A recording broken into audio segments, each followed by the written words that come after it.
Ay, mas matanda ka. Thunders ka na, 50, mag-50 ka na ganyan. Mag-50 ka na eh. Ano naman pakialam ko? Kung may karelasyon ka, nakilala ko. Tsaka yung mga piyansador dyan. Tsaka yung kung ano-anong itinutulog mo ko sa lalaki na yun. Hindi kayo kilala. Ang mga ginagawa niya ng kalokohan. Yung mga malalapit sa kanya. Yung jowa niya, ganyan. Confidential ka daw, pero naririnig ka dito.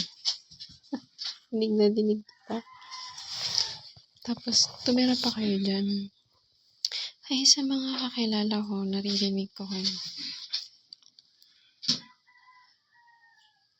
Nag-i-eavesdropping dito, tas nag-uusap pa.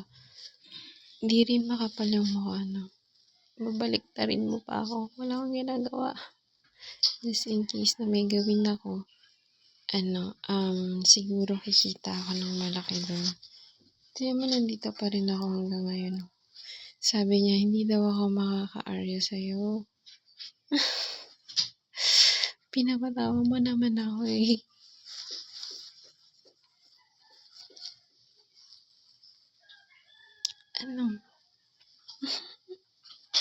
Sarap?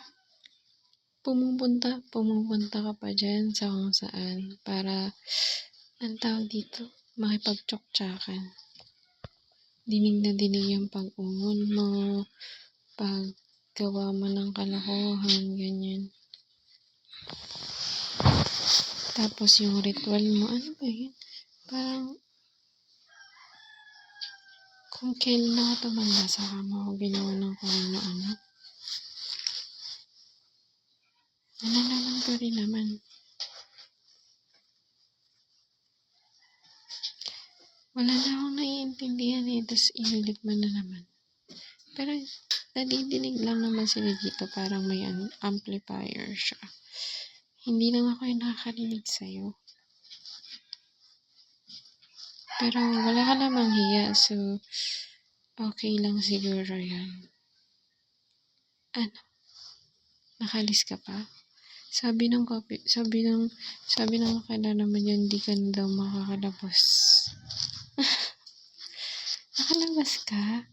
Graduate ka na?